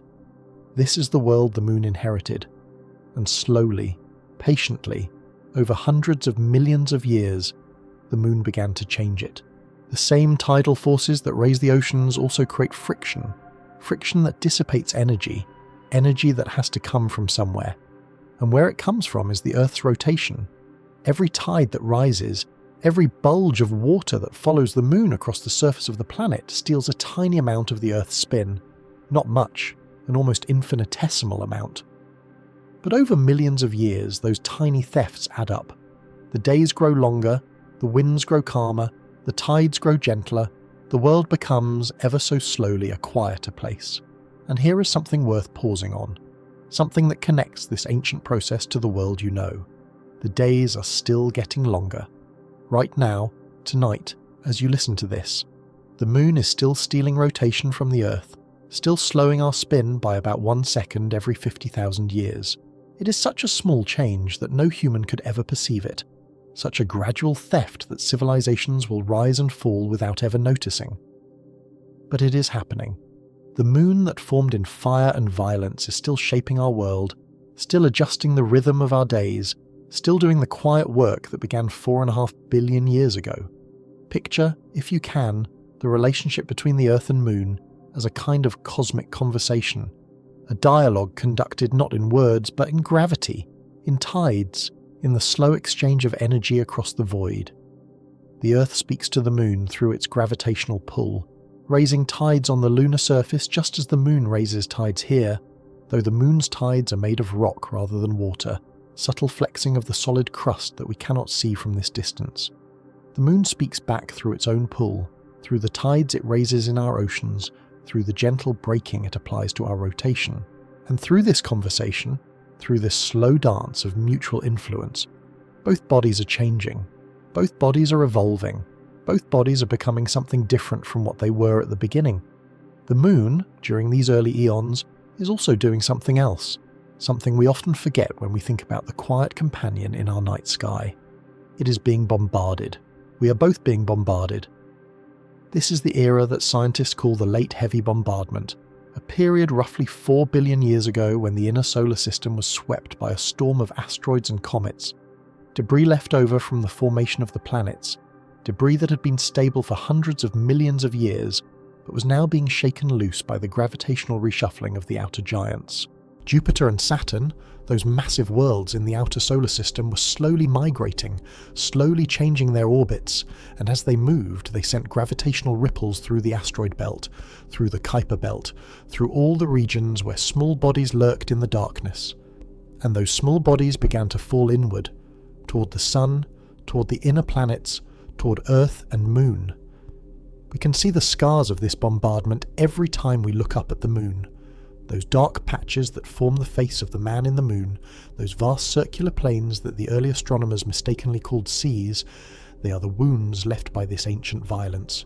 Each of those dark areas, each of those Maria as scientists call them, is the scar of an impact so enormous that it cracked the lunar crust and allowed molten rock from the interior to well up and fill the crater, creating smooth, dark plains of solidified lava. The Moon remembers what the Earth has forgotten.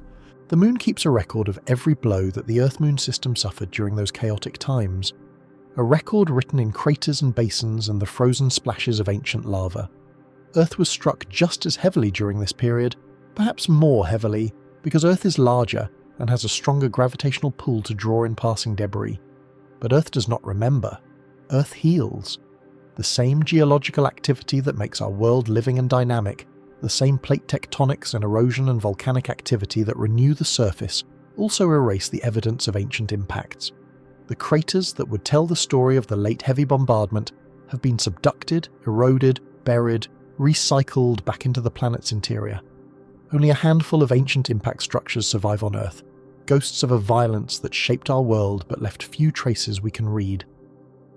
But the Moon remembers for us. The Moon is our witness, our archive, our chronicle of those dangerous times, and in its memory, in its scarred and cratered face, we can read something important about our own history. We can see how close life came to never beginning, how many times the young Earth was sterilized by impacts so enormous that they boiled away the oceans and vaporized the atmosphere, how many times the slate was wiped clean and the chemistry of life had to start over from nothing, and yet life began anyway. Somehow, in the brief intervals between catastrophes, in the rare quiet moments of a violent youth, the molecules found each other. The chemistry worked. The first living things flickered into existence. Return with me, one more time, to that boundary between the molten Earth and the accumulating seas, to that thin zone where rock meets water meets atmosphere, where the three great realms of the planet touch and mingle.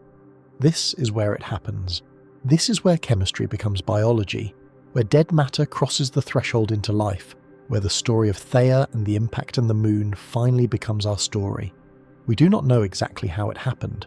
We do not know which combination of the molecules first learned to make copies of themselves, which primitive metabolism first harnessed energy from the environment, which boundary first separated inside from outside, and created something that could meaningfully be called a cell.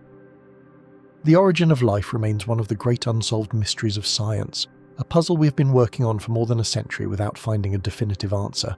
But we know it happened here. We know it happened on this world in these conditions, in this aftermath of catastrophe. And we know that when it happened, the Moon was watching, enormous and close, raising tides that may have helped concentrate the necessary chemicals, providing a rhythm of wetting and drying that may have driven the crucial reactions, playing a role in the origin of life that we are only beginning to understand. There is a theory, not proven but compelling, that the tides themselves were necessary for life to begin. The idea is this: certain chemical reactions that are essential for building the molecules of life work best when the environment alternates between wet and dry conditions, when solutions are concentrated by evaporation and then diluted by fresh water, when the chemistry has a rhythm, a pulse, a tide. On a world without a moon, without strong tides, these rhythms might not exist, or might not be pronounced enough to drive the necessary reactions. But on Earth, with its massive nearby moon, with its enormous ancient tides, the rhythm was there from the beginning. The tides rose and fell, the tide pools filled and emptied, the chemicals concentrated and diluted over and over for millions of years. And somewhere in that rhythm, somehow in that endless chemical pulse, life found a way to begin. It is worth trying just once to feel what this means. The moon that you can see tonight, the pale companion that rises in the east and sets in the west, that lights the darkness and marks the months and pulls the oceans, may be directly responsible for your existence, not in some vague metaphorical sense, not as a poetic symbol, but as a concrete physical cause. If Theia had missed, if the impact had been smaller, if the moon had formed farther away or not at all, if the tides had been weaker, if the rhythm had been absent, if the chemistry had never found its pulse, you might not be here. No one might be here. The Earth might be a barren rock, lifeless and silent, spinning alone through the darkness without a companion to keep it company. But Theia did not miss. The impact did happen. The moon did form, and it formed close, and it raised those enormous ancient tides, and somewhere in the foam and spray of a primordial tide pool, something started copying itself, something started evolving, something started the long, slow climb from chemistry to biology to consciousness to you, lying here in the dark, listening to this story, wondering about the world that made you possible. Spare a thought too for the other paths not taken, the other outcomes that were possible, the other Earths that might have been. In some versions of the story, Theia strikes at a different angle, and the debris disk never forms, and the moon never coalesces, and the Earth spins on alone. A faster world, a wilder world, a world where life may never get a foothold. In other versions, the impact is more head-on, and instead of a glancing blow that merges the two worlds, there is mutual destruction. Both bodies shattered into fragments that eventually reassemble into something unrecognizable, something that bears no resemblance to the blue marble we call home. In still other versions, Theia misses entirely, or never exists at all, and the Earth continues on its original path, unchanged by collision, unaccompanied by any moon, alone in a way that our Earth has never been. We cannot know what those other Earths would have been like. We cannot calculate whether life would have arisen on a moonless world, whether intelligence would have evolved, whether anyone would be there to look up at the stars and wonder about their origins. All we know is that this is the version that happened, this is the path that history took, this is the Earth that exists. And on this Earth, under this moon, in this aftermath of this particular catastrophe, life arose and flourished, and eventually produced minds capable of looking back 4.5 billion years and reconstructing the story of their own creation. There is something deeply strange about this, something that hovers at the edge of comprehension without ever quite coming into focus. We are the universe looking back at itself. We are matter that has learned to ask where it came from. We are the debris of Theia and the debris of the proto-Earth, mixed and melted and reformed and cooled and organized into patterns so complex that they can wonder about the patterns. The iron in your blood may have come from Theia. The calcium in your bones may have come from the proto-Earth. The water in your cells may have arrived on comets during the late heavy bombardment, may have fallen from the sky during those earliest rains, may have pooled in those first tiny seas where life began. You're not separate from this story. You're made of it. You're its latest chapter, its most recent paragraph, its newest sentence still being written as you breathe. And the moon is still there. It has been there through all of it, through the cooling of the magma ocean and the formation of the first seas and the origin of life and the evolution of complexity and the emergence of consciousness and the development of civilization and the invention of telescopes and the writing of this script. It has watched every sunrise and every sunset, every birth and every death, every triumph and every tragedy that has ever occurred on this world it helped create. It has no memory of any of this, no awareness, no understanding. It is just a ball of rock, just a dead world, just a companion that follows us through space without knowing what it is or what we are. But it is our companion. It has been our companion since the beginning, and it will be our companion long after we're gone, still orbiting, still watching, still raising tides on whatever world the Earth has become by then. Consider, for a moment, the deep future, the unimaginable spans of time that stretch ahead of us. The Moon is still slowly drifting away, still stealing rotation from the Earth, still conducting that ancient gravitational conversation that began when both bodies were young.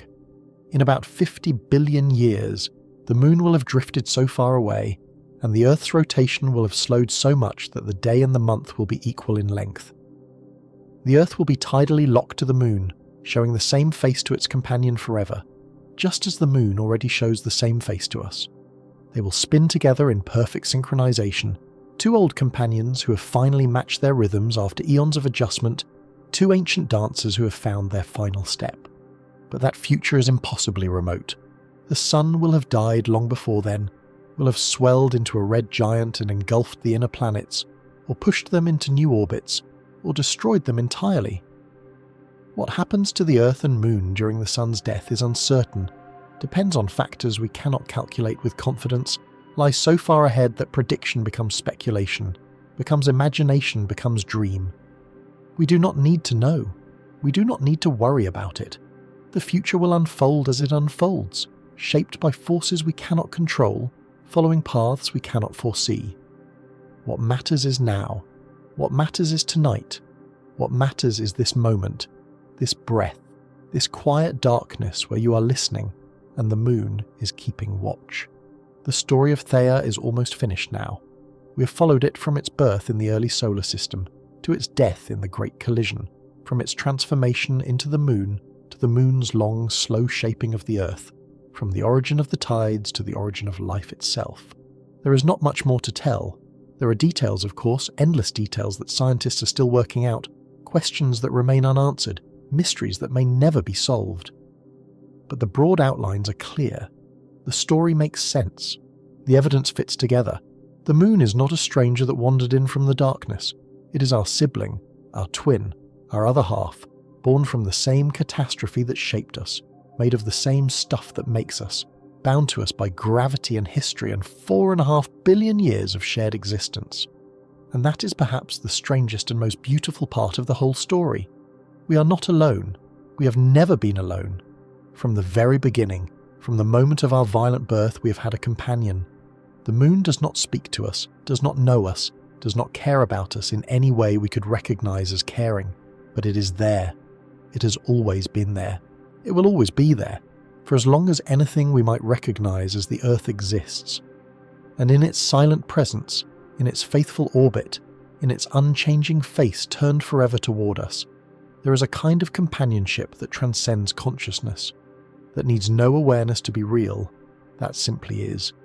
The rain is still falling on that ancient Earth, that young world where we left our story. The seas are still forming, the chemistry is still unfolding, the first life is still waiting in the depths of possibility, patient and inevitable and utterly unaware of what it will become. And the Moon is still watching, still waiting, still keeping its silent vigil over a world that will spend the next 4 billion years becoming something extraordinary. There is one more thing worth understanding about the rain. It did not fall the way rain falls today. Those first storms, those endless curtains of water descending from a sky that was more vapor than atmosphere, they fell into a world without soil, without continents as we know them, without anything soft to receive them. They struck bare rock.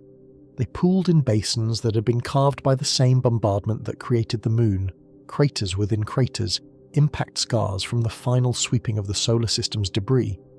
The water had nowhere to go but down, and then nowhere to go but still, gathering in the low places, filling the wounds the universe had left in the young Earth's face. And the Moon watched all of it. Closer then, so much closer, a vast presence in the sky that would have dominated the view if there had been anyone there to look up. Its gravitational pull was stronger in those days. its influence more immediate, its tides more violent. The first oceans were not gentle bodies of water. They were pulled and stretched and heaved by a companion that was still settling into its orbit, still working out the mathematics of its eternal dance. The tides in those early seas may have been hundreds of meters high, walls of water that swept across the cooling surface, scouring the rock, mixing the chemistry, creating conditions that no laboratory could ever reproduce. Consider for a moment what that means for the question of how life began. We do not know exactly how it happened. We may never know. The transition from chemistry to biology, from molecules that react to molecules that replicate, from matter that simply exists to matter that wants to continue existing, that transition is the greatest mystery in the history of our planet, perhaps the greatest mystery we will ever face. Scientists have theories, experiments, models, simulations. They can create amino acids in laboratories, can build the precursors of life in test tubes, can demonstrate that the building blocks of biology can arise from nothing more than the right chemicals under the right conditions. But they cannot yet cross the threshold. They cannot yet explain the moment when dead matter became alive. What they can say, what the evidence increasingly suggests, is that the moon may have been essential, not just helpful, not just convenient, but necessary. The tides it raised in those ancient oceans, the constant churning and mixing and cycling of water and rock and air, these may have been the crucible in which life was forged. Tidal pools that filled and emptied, concentrating chemicals on exposed rocks. Submarine vents where the pull of the moon affected the flow of mineral-rich water. Shorelines that expanded and contracted, creating a rhythm that may have been the heartbeat of prebiotic chemistry. There is a theory, still debated but increasingly supported, that life began in the intertidal zone, that narrow strip of world that belongs neither to land nor sea, that exists in constant transition, that is defined entirely by the moon's gravitational pull. In that zone, chemistry had opportunities it would not have had in the open ocean. Molecules could concentrate as water evaporated. Reactions could proceed that would have been impossible in dilute solutions. The constant cycling of wet and dry, the rhythm of the tides, may have been the engine that drove the first self-replicating molecules into existence. If this is true, and we cannot yet say for certain that it is, but the evidence points that way, then the moon did not merely stabilize the Earth, did not merely give us seasons and tides and a regular climate. It gave us life itself. The Great Collision that destroyed Theia and built the moon may have been the single most important event in the history of everything we are, everything we have ever been, everything we will ever become. Spare a thought too for the sheer improbability of it all. The collision had to happen, but it did not have to happen the way it did. A slightly different angle and Theia might have shattered the Earth entirely. A slightly different speed, and the debris might have scattered into space, never coalescing, never forming a moon at all. A slightly smaller impactor and there would have been no moon large enough to stabilize our axis. A slightly larger one and the Earth might have been destroyed, or might have ended up with a moon so massive that its tides would have torn the crust apart. The parameters were narrow, the window was small. The fact that we exist at all, that the moon exists at all, that the collision produced exactly the outcome necessary for a world like ours to emerge, this is not inevitable. It is contingent.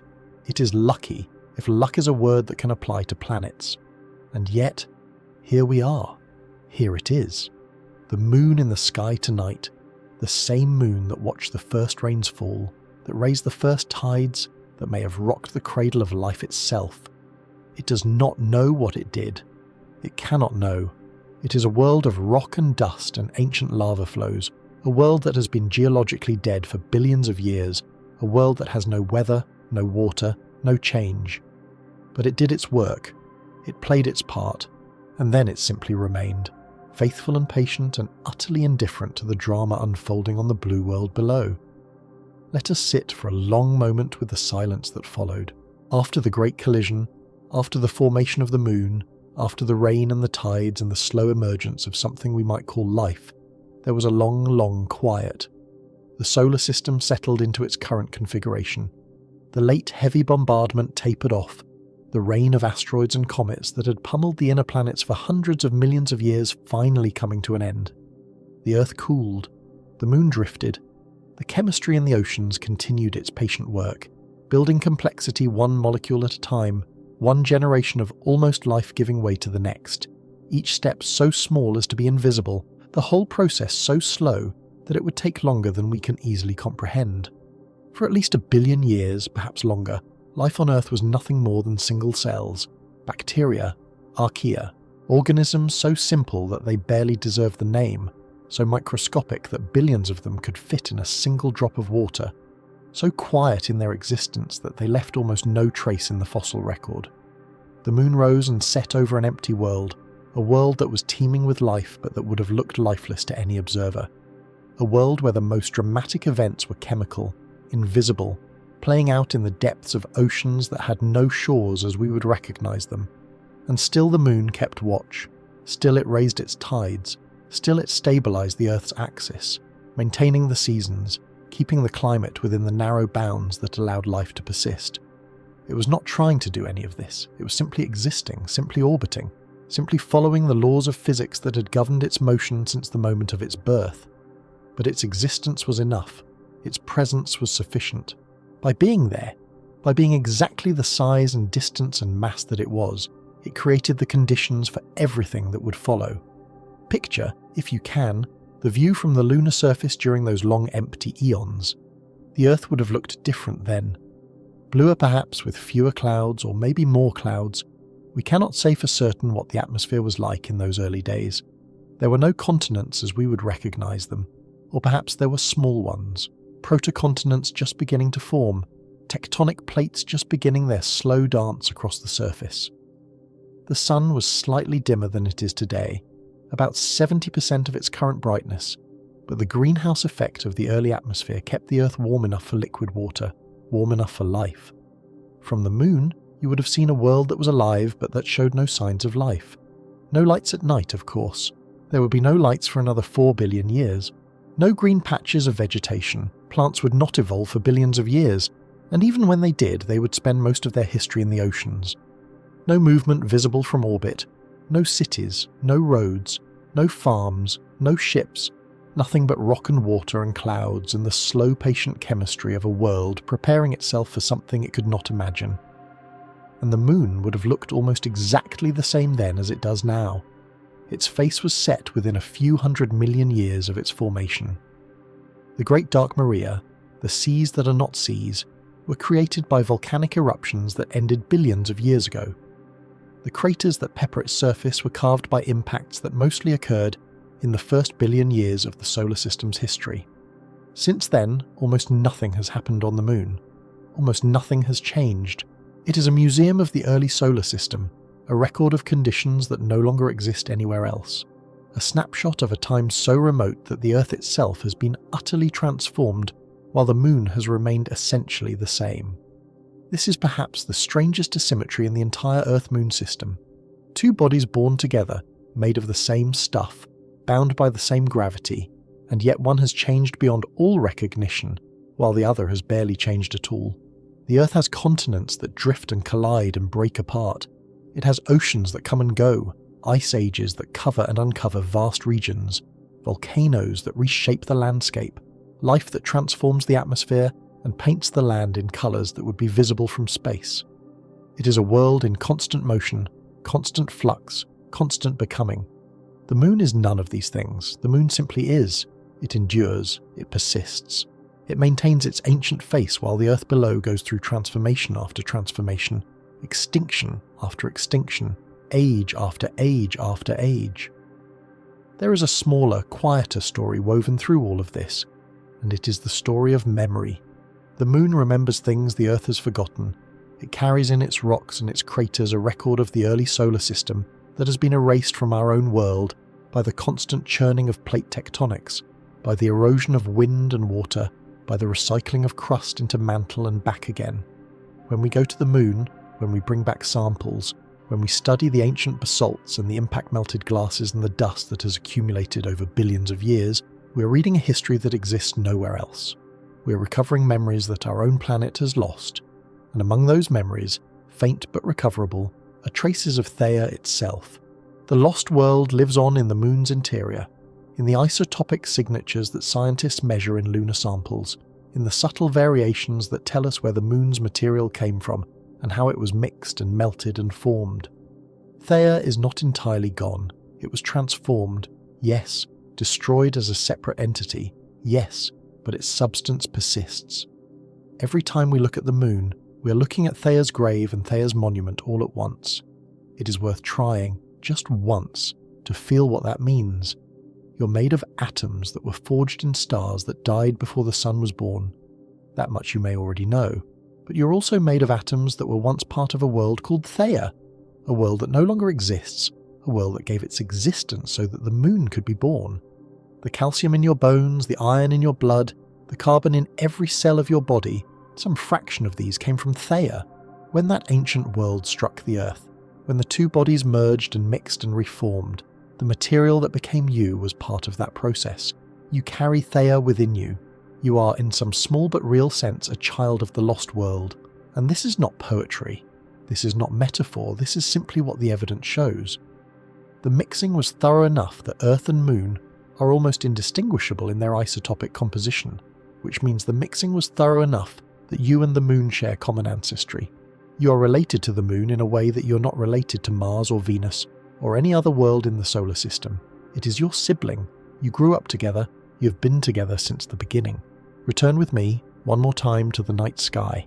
The moon is up there now, or will be soon, following its ancient path across the heavens. It looks the same tonight as it looked last night, as it looked a year ago, as it looked 1,000 years ago, when different people with different names and different languages looked up and wondered what it was. The changes are so slow as to be invisible on human timescales, a few centimetres farther away each year, a few microseconds longer for each orbit. The tides gradually weakening, the Earth gradually slowing, the whole system gradually approaching that distant future when both bodies will be locked face to face forever. But that future is so remote that it might as well not exist. What exists is now. What exists is this moment, this night, this quiet darkness where you are listening and the moon is shining and the story of Theia is reaching its end. There are still questions we have not answered. There will always be questions.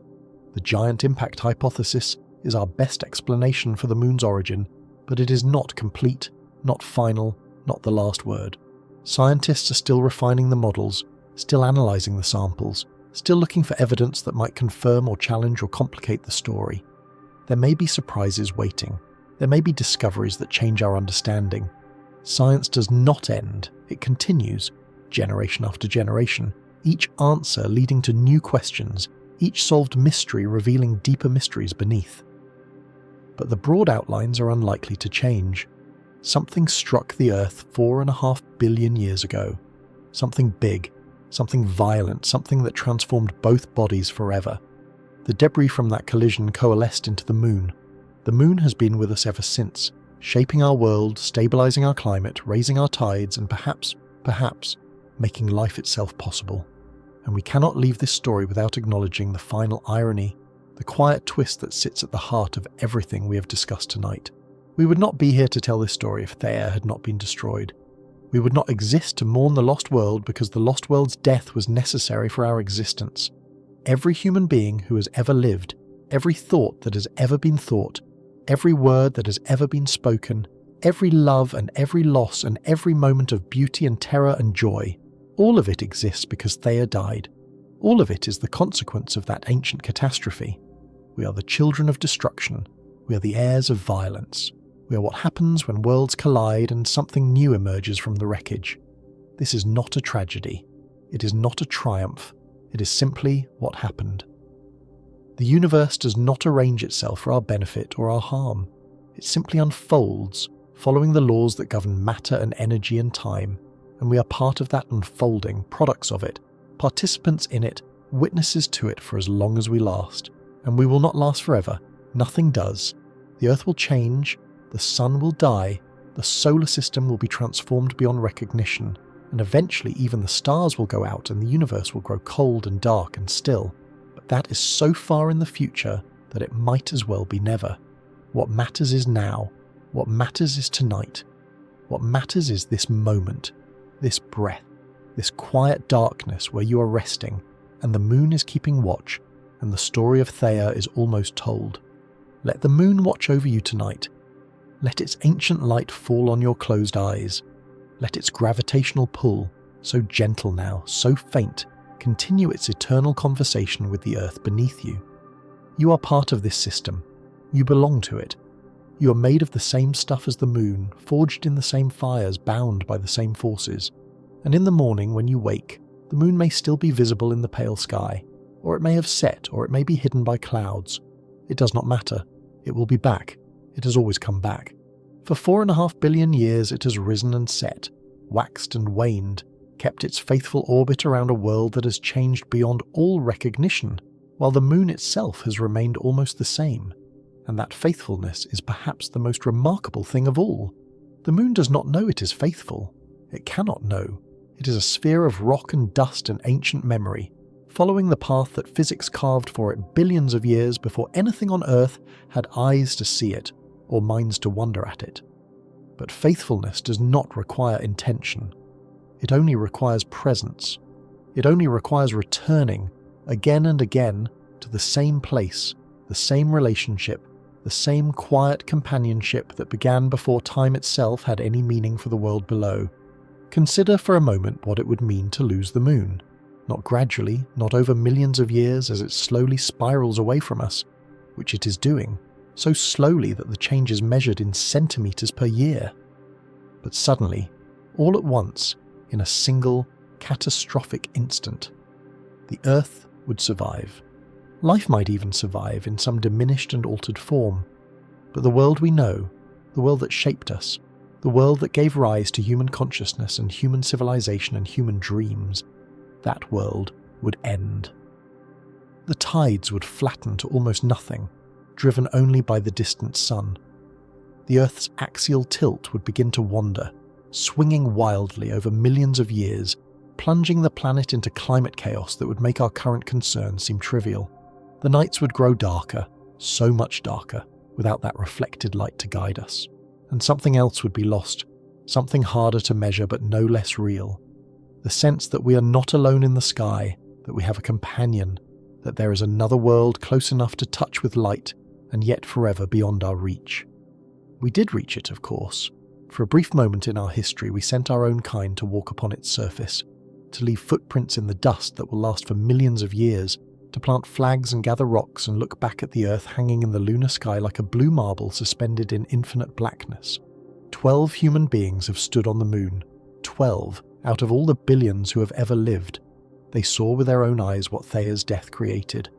They touched with their own hands the debris of that ancient collision, and they came home changed, altered in ways they could barely articulate, carrying within them a new understanding of what it means to be human in a universe so vast and so violent and so strangely beautiful.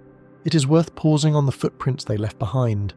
There is no wind on the moon, no rain, no erosion in the way we understand it on Earth. The footprints of the Apollo astronauts are still there, still sharp, still exactly as they were when they were first pressed into the regolith half a century ago. They will remain for millions of years, perhaps tens of millions, perhaps longer, until micrometeorites slowly grind them away or some future disturbance. A larger impact, a moonquake, the arrival of new visitors from Earth, erases them at last. Those footprints are monuments to everything we are capable of.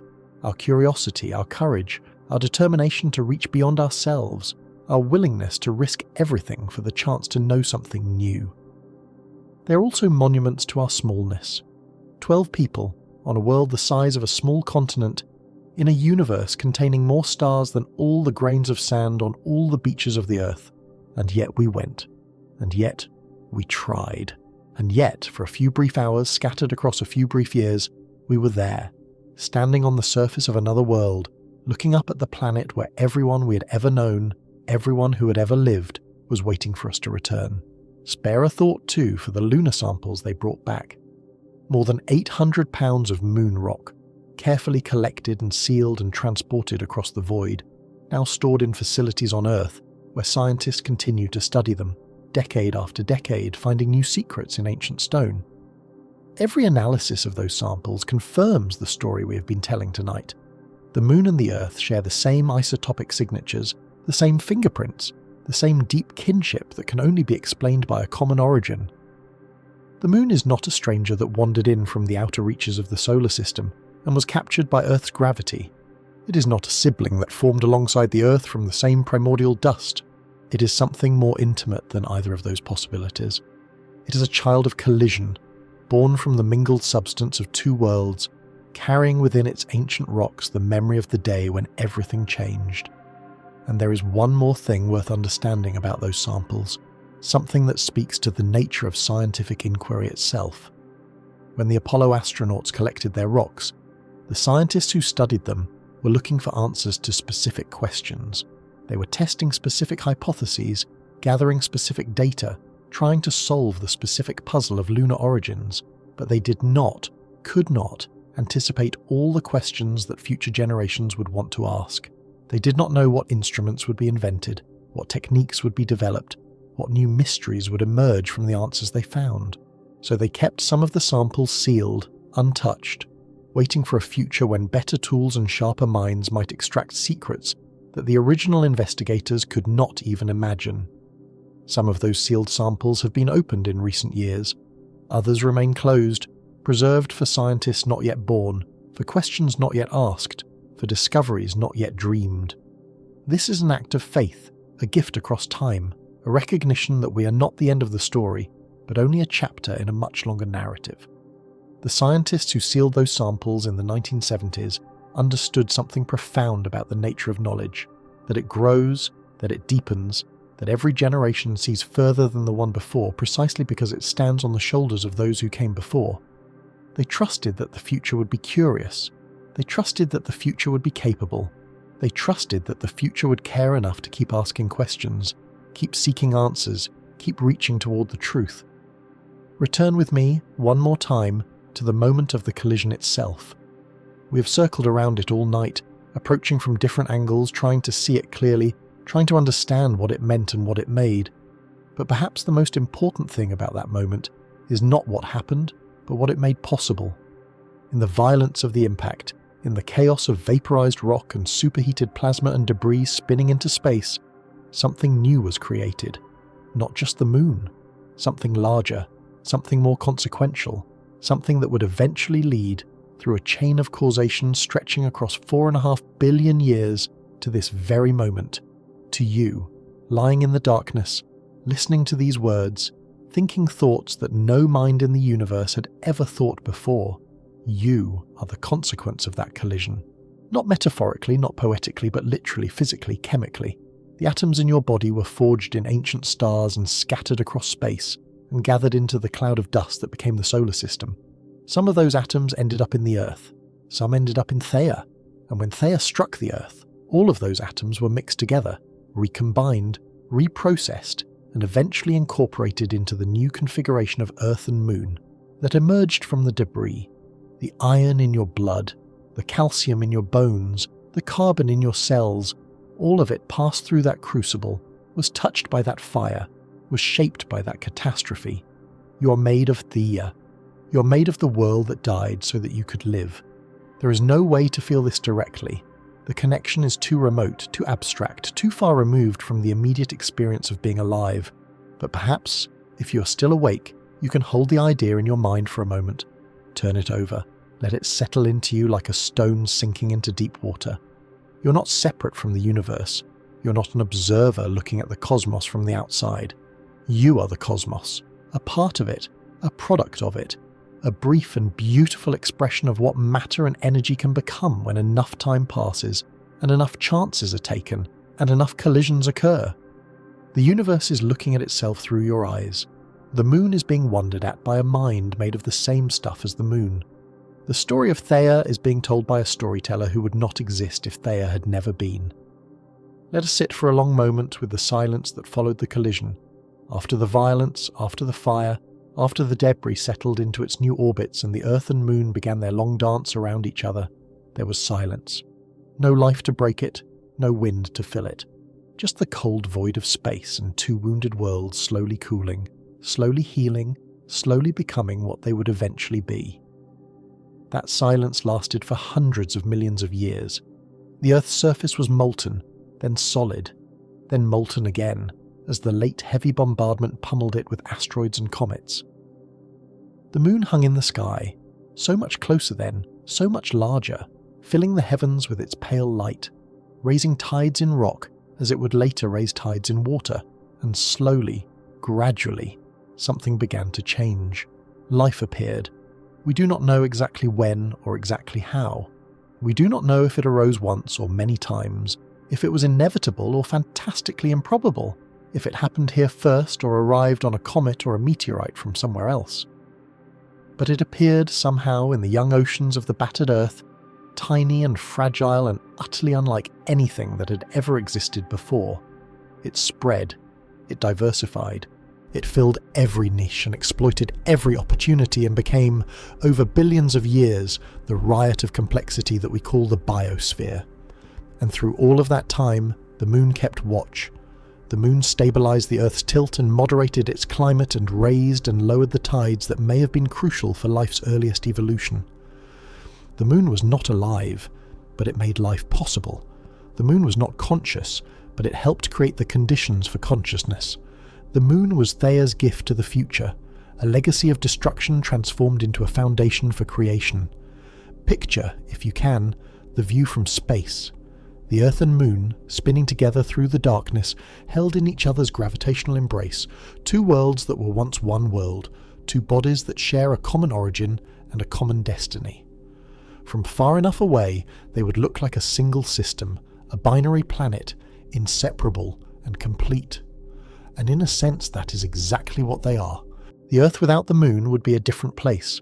The Moon without the Earth would be a cold and lonely rock, drifting through space with no companion, no anchor, no world to illuminate with reflected sunlight. They belong together. They have always belonged together, ever since the moment when Theia's death gave the moon its birth. It is worth trying, just once, to feel the scale of time we have been discussing. 4.5 billion years. The words are easy to say, but the reality is almost impossible to grasp. If you could somehow travel backward through time at a rate of 1 year per second, it would take you more than 140 years just to reach the moment of the collision. 140 years of seconds, each second a year, each year full of days and seasons and the slow turning of the Earth. Your entire life, and your parents' lives, and your grandparents' lives, and generations beyond counting. All of that would be less than the blink of an eye on the timescale of the moon's existence. And yet here you are, at the end of all that time, thinking about the beginning, reaching back across the void with your mind, trying to understand what happened and why it matters. This is the strangest and most wonderful thing about being human. We are so small, so brief, so limited in our senses and our understanding, and yet we can do this. We can reconstruct the history of worlds. We can trace the ancestry of atoms. We can look up at the moon and know, not guess, not imagine, but know, with all the certainty that science can provide, that we are looking at our own origin, our own prehistory, our own deep past made visible in the sky. No other species on Earth can do this. No other mind that we know of in the entire universe can do this. We are alone in our ability to understand, alone in our capacity for wonder, alone in our determination to ask questions that have no practical value, but infinite meaning. And perhaps that is what the story of Theia is really about.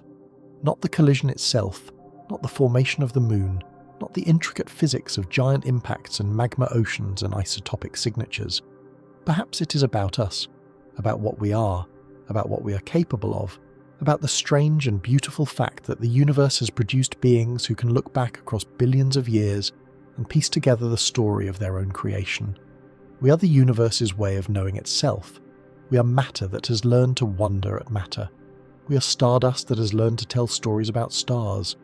The moon will rise again tomorrow night, as it has risen every night for longer than there have been nights to count. It will cross the sky in its patient arc, waxing or waning according to the ancient rhythm, illuminating the darkness with borrowed light. And somewhere, perhaps, someone will look up at it and wonder about its origin, just as humans have wondered for as long as there have been humans to wonder. The answer is there now, waiting to be learned, written in textbooks and research papers and documentary scripts. But the wonder does not diminish with knowledge. If anything, it deepens. The more we understand about the moon, the more extraordinary it becomes. The more we learn about Theia, the more miraculous our own existence seems. Let the moon watch over you tonight. It has been watching over your ancestors for millions of years, over your species for hundreds of thousands, over your civilization for tens of thousands, over your nation and your family and you for as long as you have been alive to see it. It will be watching over your descendants long after you're gone, keeping its ancient vigil, marking time with its phases, pulling the tides with its gentle gravity. It does not know you are there, it cannot care, but you can care, you can know. You can look up at that pale disk in the sky and feel the connection that stretches back to the beginning of everything you are. The story of Theia is almost over now. Not because there is nothing left to say, there is always more to say, always more to discover, always more to wonder about. But because the night is growing late, and you need your rest and the moon is calling you to sleep, close your eyes if you have not already. Let your breathing slow, let your thoughts drift like the debris of that ancient collision, settling gradually into new configurations, finding their own orbits, their own peace. Theia is gone.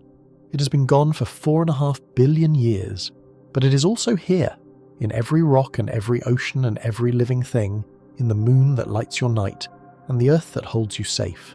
It died so that you could live. It was destroyed so that you could exist. And in your existence, in your consciousness, in your capacity for wonder and love and understanding, Theia finds a kind of immortality. The lost world lives on in you. Thank you for travelling so far back in time with me tonight, to the beginning of everything, to the moment when our world was made.